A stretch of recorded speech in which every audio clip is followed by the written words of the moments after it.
From world events to Washington and New York City, here's your concise world update for Friday, December 19th. Australian police carried out a dramatic operation in a Sydney suburb on Thursday, deploying heavily armed tactical officers who rammed a vehicle and briefly detained several men as part of heightened security following Sunday's terror attack on a Jewish holiday gathering at Bondi Beach. European Union leaders agreed Friday to borrow money to fund Ukraine's defense against Russia over the next 2 years. Today we approved a decision to provide 90 billion euros to Ukraine for the next 2 years. President Donald Trump's administration announced a sweeping new package of arms sales to Taiwan on Wednesday, valued at more than $10 billion. A move that drew a sharp rebuke from China. French, Saudi, and U.S. officials met Thursday in Paris with the head of the Lebanese army to finalize a roadmap for a mechanism aimed at disarming Hezbollah.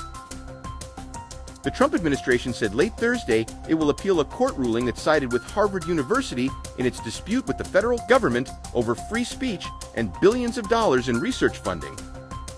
The suspect in the mass shooting at Brown University was found dead Thursday night after taking his own life. Authorities identified him as Claudio Valente, a 48-year-old Portuguese national and former Brown student. He was found at a storage facility in Salem, New Hampshire.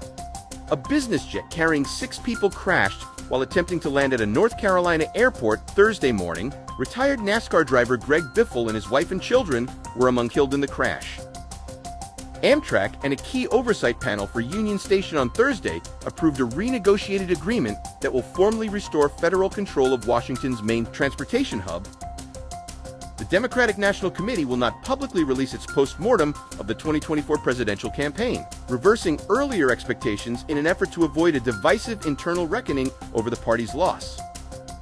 Senate Republicans confirmed nearly 100 of President Donald Trump's nominees on Thursday, capping a year-long sprint that has outpaced previous administrations. Former Vice President Kamala Harris said she needed more support from the Biden administration during her 2024 presidential campaign, suggesting that internal backing fell short at critical moments. Voters favor moderate candidates over both progressive and MAGA-aligned contenders in the next presidential race. Mayor Eric Adams is poised to appoint 2 new members and reappoint to others to the board that sets rent increases for roughly 1 million rent-stabilized apartments, a move that could undercut a central campaign promise of Mayor-elect Zoran Mamdani. One of Mayor-elect Zoran Mamdani's newly announced appointees resigned after just 1 day on the job, following the resurfacing of decade-old social media posts that echoed anti-Semitic trope. New York City subway ridership is rising as crime continues to fall. Hochul said crime in the subway system has dropped to its lowest level in 16 years.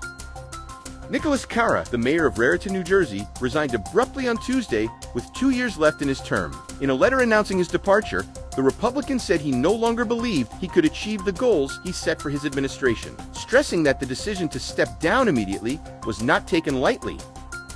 Belgium's decision to withdraw federal police protection from Antwerp's Jewish quarter starting January 1st is unbelievable and outrageous, Jewish organizations and political leaders said on Thursday. Wall Street's major indexes finished higher on Thursday after a softer-than-expected inflation report bolstered expectations for Federal Reserve rate cuts.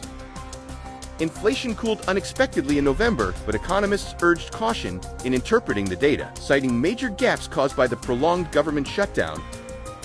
From the Middle East to Wall Street, you're up to date.